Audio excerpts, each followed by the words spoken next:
Hello, everyone. Welcome to this week's Substack Live. This is a space where we talk about how to get out of roommate mode with our partners, what patterns are keeping us stuck in a relationship that is not ideal to what we want to have. And we've been together with our partners for over 10 years, so we have enough wisdom to change things. My name is Katie Rössler. I am a relationship strategist and licensed counselor, and I've worked for 20 years with couples, individuals, and families, helping them to build healthier and stronger relationships and lives. I really like to focus on communication. And today we're going to be talking about why you keep having the same argument.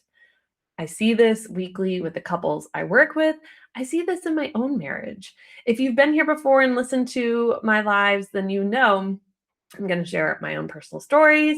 I'm going to share the stories of the experiences of my clients, as well as what we're seeing in just the field of counseling and couples work, so that you can start to recognize the patterns going on in your relationship and know how to start to address them. So let's talk about, why do we keep having the same argument? I want you to think about the argument you tend to have on repeat. Or if you tend to argue about different things, but it always feels the same in the end. So think about what that is. Is it about parenting? Is it about the in-laws? Is it about, tends to be every week for my clients, laundry, the dishwasher, or sex? Is it one of those? Or is it money? How you spend, how you don't spend. Think about it. What is that topic that you tend to argue about? And I want you to just take a moment and reflect on how your cycle looks. So when I work with a couple, I literally have them tell me the argument that they tend to have. And I write it out like a cycle. This happens, and then this happens, and this happens. And of course, each person is sharing it from their perception, but that's really important to know.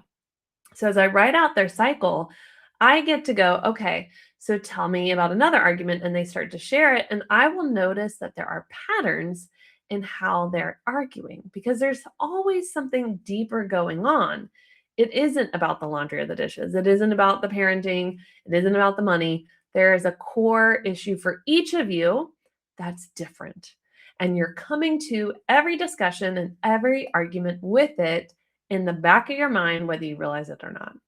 And often what happens is you come sharing a problem or an issue, and one of you, like you go and share it, right? And your partner is like, I feel attacked. I feel like I'm not doing enough. I feel like a failure. I want to smoke screen and defend and deflect and point the finger at you because I feel on the spot. And it's no longer collaborative. It's no longer, how do we work on this? How do we make this decision for us? It's this kind of tennis match back and forth and who can hit the ball harder than the other. And eventually, one of you usually shuts down, walks away, is over it, and maybe even like causes some tension for days because it's just not brought up. Days go by, things sort of improve, you guys are nice to each other again, and the cycle continues. So we want to break this cycle. It's not that healthy couples don't argue. In fact, they do. It's that they recognize patterns faster and they start working on how they argue and how they repair.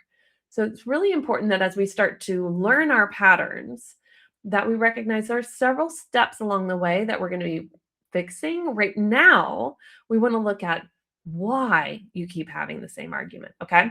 So it is okay if the topic changes. Like one week it's money, and the next week it's parenting, and the next week it's, we got to talk to the teacher at school because of our kid, but I don't want you to say this, but I want to say this, whatever, right? We're fighting.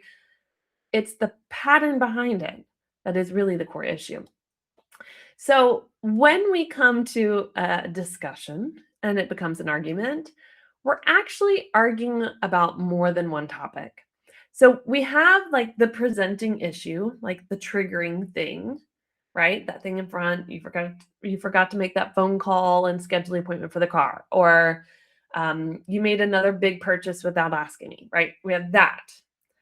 And then for both of you, you have your core reasoning why that's an issue or not an issue. That's brought to the argument too. So it's not about one topic.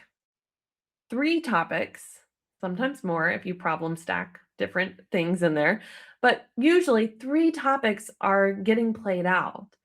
And we're so focused on our own that eventually we'll have that, "What were we even arguing about? I don't remember." Have you had that before?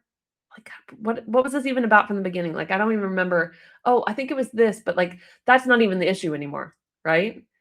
Because that triggering event isn't the topic. The triggering event released the valve on the deeper topic that one or both of you are experiencing and feeling. So when it's about, when parenting comes up, when intimacy issues come up, it's great that we know what was the triggering event. Okay, but it's more important that we do the self-awareness work and ask the curious questions to get to what is the root of this. Now, you might be the type of person who does that. Like, I try to figure out what the root of it, but they keep telling me it is the dishwasher. It is the dishwasher. It is the dishwasher. And yeah, you're going to hit a wall when you try to say, it's not the dishwasher. Tell me what this is really about. Because they're going to be like, it is, because that's the trigger and it annoys me or it upsets me or I feel disrespected. Or so don't discount the topic that came up. Don't discount the trigger, but know that the emotions, the thoughts, the things that are coming up behind it are about something greater than it's the dishes, okay? Really, the questions we're asking internally is, do I matter to you? Do you care about me? Do you respect me? Do you love me? Do you want to be with me? And that seems so interesting because if you think about the questions that we're asking subconsciously, am I enough for you? Do you accept me as I am? Mistakes and all, right? We have those things. And then you think about the topics we argue about. You're not like, yeah, when you go spend that extra money, I'm thinking, do you respect and love me? Will you leave me? No, we're thinking you spent that money again and we needed that money to pay these bills. And we're not thinking like this. But our core self is. It's what we're bringing to every argument. I guarantee you, if you sat down with your partner in a really neutral, calm state, and you both kind of said, when we fight about, let's say it's parenting, what is it really about for you? One of them will say, well, I feel like so much of life is about what you want, and I don't feel respected with my opinions and what I think should work or how we should deal with our child in this situation. And often I feel discounted. Often I don't feel listened to.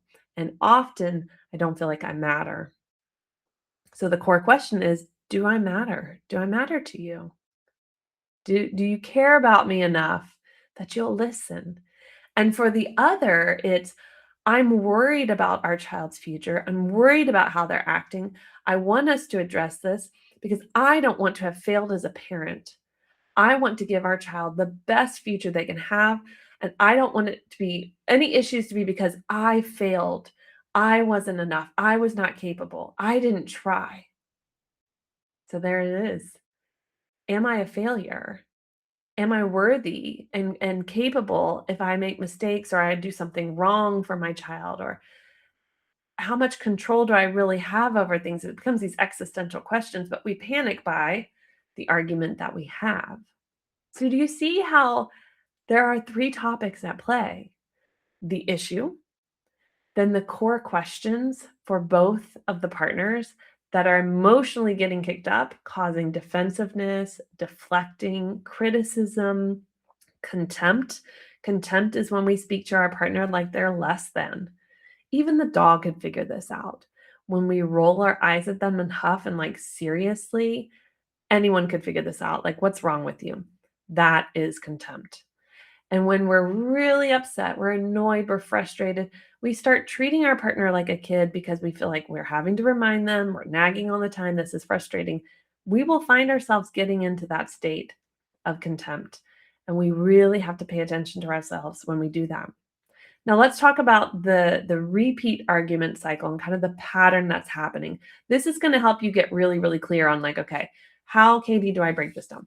So you're going to go, okay, here's the triggering event, right? Like I said, dishwasher, parenting stuff, money spent, but there's a trigger event. I saw the amount deducted from our bank. Our child came home with a bad grade again. Um, the dishwasher was not, loaded correctly for the 20 millionth time, and I'm over having to ask for this. Then we have the reaction. And the reaction is typically from the person who first interacts with the situation, right? And that reaction can be explosive, it can be holding it in, it can be getting very quiet and icing over. There's all sorts of ways we respond, right? And that when I work with couples, I teach them their arguing styles and how that comes about because it's usually something they've learned. Then we have reaction to protection mode. That's what deflecting, defending, criticizing, all this stuff, this is all about. I want to protect myself. I imagine when I see couples arguing, I actually picture one of them as soon as they get into this like reactionary mode. I imagine them going into their little castle, their little fort, and like building a moat real quick around it, like picturing the imaginary moats coming up, and here's the walls, and here's the defenses, because they're like, I need to protect myself. And ultimately, what we're protecting ourselves from is someone else's emotions, particularly our partner and our partner whom we love and who we want them to love and accept us and want to stay with us and never to leave us and all of these things, right? We're protecting ourselves from them, from their emotions, because somewhere along the lines, we learned emotions are unsafe. But that's not true. It might have been true when you were a kid, absolutely. If you walked into the room at the wrong time, you might have gotten yelled at, you might have gotten hit, you might have gotten scolded, you might have gotten punished, like all of these things. Yes, absolutely. If you said or did something that annoyed someone, at that time, parenting was like, go to your room. I don't want to see you. You're annoying me. Get out of here. Right? There was no like, I'm an adult parent. I should be able to control my emotions and how I react. And so we didn't have that modeled. So when somebody comes with emotions, we're like, big walls, deflect, protect. So that's the next thing. We have reaction, then we have protection. And then the last bit is disconnection. Let me build a bigger barrier between us to not only protect, but also to try to prevent more of this. And this is why couples continue to have the same arguments over and over and over because they disconnect rather than come to each other and collaborate on resolution, on repair. They're not doing these things. So nothing changes. The cycle just continues. And they kind of wonder, why can't we get past this? Because you're only talking about the top core topic. And occasionally the 5 other things the other partner will bring, well, and you also do this, and you also do this, and also do this. We're rarely talking about what is the core issue for both of us that's getting kicked up when this happens. And why are your emotions unsafe to me? That's the work we have to do individually to show up better in our relationship. Now, how do we interrupt this pattern? Like now that we know and we're stuck in it, and some of us try to explain ourselves better, and we try to listen while also then interrupting and correcting, and that just keeps us stuck even further, let's be honest. So, how do we interrupt this pattern? Well, the first step is getting way more clear about your own questions and issues that are getting kicked up. What is the actual topic about?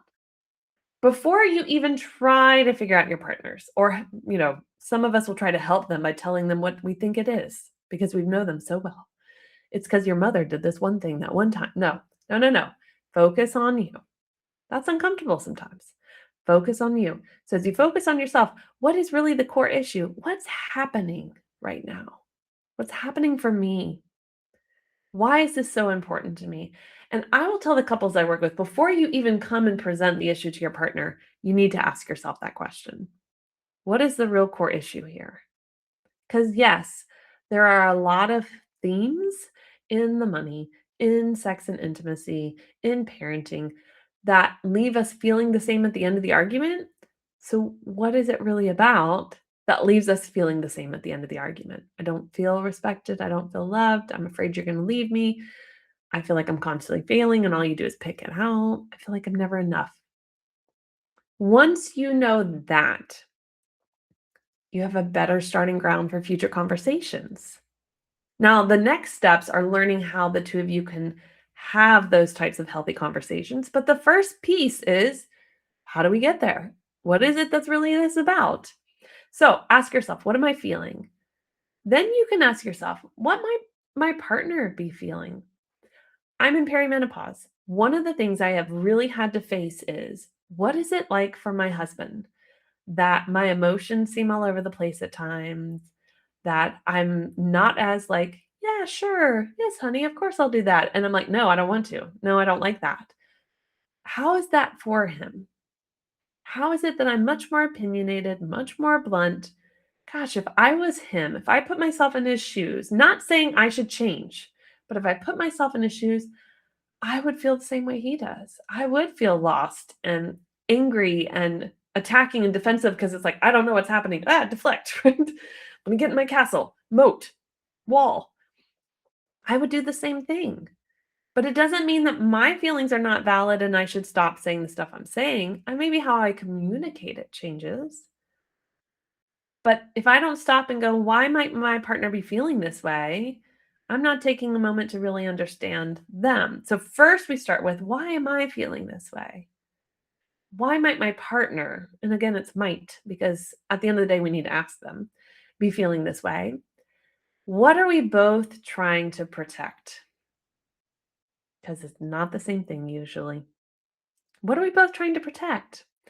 And then what do we actually need from each other in this moment? Because I guarantee it's different. One of you might go, well, I just want you to really hear me and listen. And the other will say the same thing, but you mean it differently. So get very clear. What does it mean to listen to me? I had one couple I was working with, and I asked that, well, what, you want to be listened to. What does that mean? She didn't want him to argue with her anymore about these things. Like, listen to me, just hear me. But he wasn't allowed to have an opinion or a thought after, even though it was something that was going to impact the two of them. And I said, well, that's not really fair because you're actually bringing up a topic that's, something that needs to be mutually decided on. And him listening to you doesn't mean he can't have thoughts on it or go, I see your point of view. I hear this is what you're saying. And I still don't think that's the right course of action.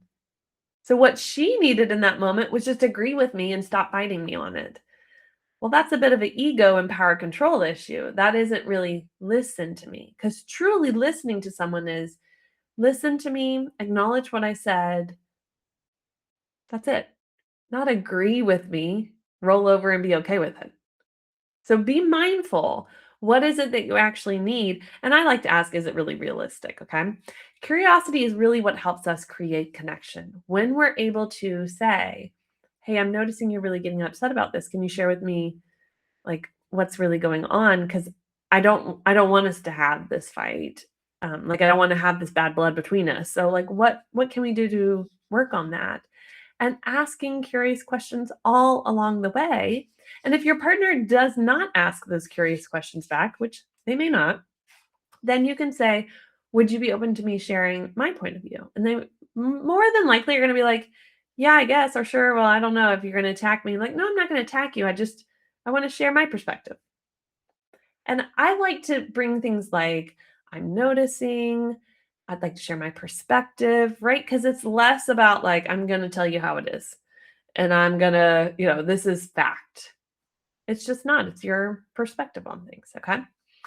So, one of the things the next time you have an argument, you can ask out loud or to yourself is, are we talking about today's problem? The parenting, the shopping, the dishes, the laundry, whatever?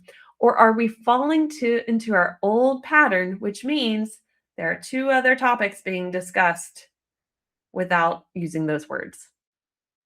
And if you can catch that, ooh, no, this is a bigger pattern. This is our cycle. This is our thing. Then you can say, hey, pause.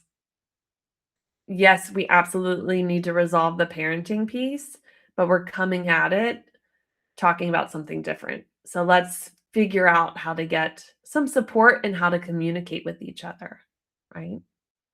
So hopefully this helped you in really looking at why do we keep having the same argument? Why are we stuck? What's going on? And understanding the pattern that plays out, the trigger, the reaction, the protection, all of the things that we do that actually lead to the cycle getting more and more ingrained.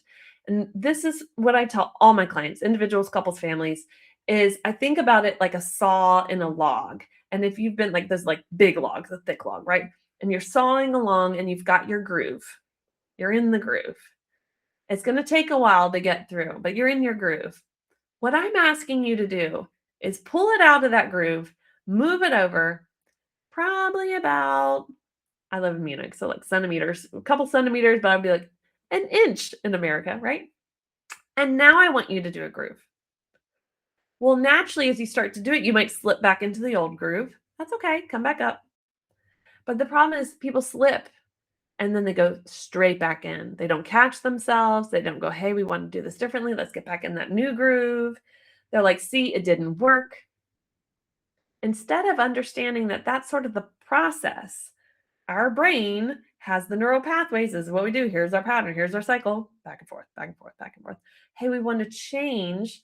Then we need to start to shift how we're doing things. And we might slip back, but we catch ourselves and pull it back over into the new groove. And eventually the new groove becomes the normal. It does. But you have to practice it. Just like at the beginning, as you're first sawing in, it takes a while till you get that groove, and then finally you have it. That is what's normal. Again, couples who are healthy, they do argue. They have struggles and challenges, but they learn to catch the patterns faster and they repair quicker because the goal is work on the relationship, not be right. The goal is be effective in our communication, not be the one in control. Okay. So, for those of you who are in my paid community or those of you who would like to join, tomorrow I have our next little piece of, I like to call it the rebuild practice. That's my methodology, rebuild, helping couples go from roommate mode to deeper connection. And we're going to be doing a interrupt the repeat argument cycle kind of workbook where you're going to go through and ask each other questions. And it's a great way as a couple over the weekend to go, hey, we keep having the same argument. I'm really tired of it. I know you're tired of it too. Let's look at a different way to do it. Let's find the new groove and start to learn the tools to do that. So that will be out to you guys tomorrow. Again, if you are listening to this after and watching the replay and you would like to subscribe, we would love to have you as part of the community. You can ask me questions at any time to support you and your partner in changing your patterns and going ahead and every Friday getting yourself a little bit of support that's structured in a way that you and your partner can do it over the weekend or early next week and get focused. And I will see you then next Thursday at 2 p.m. Central European Time for our next training.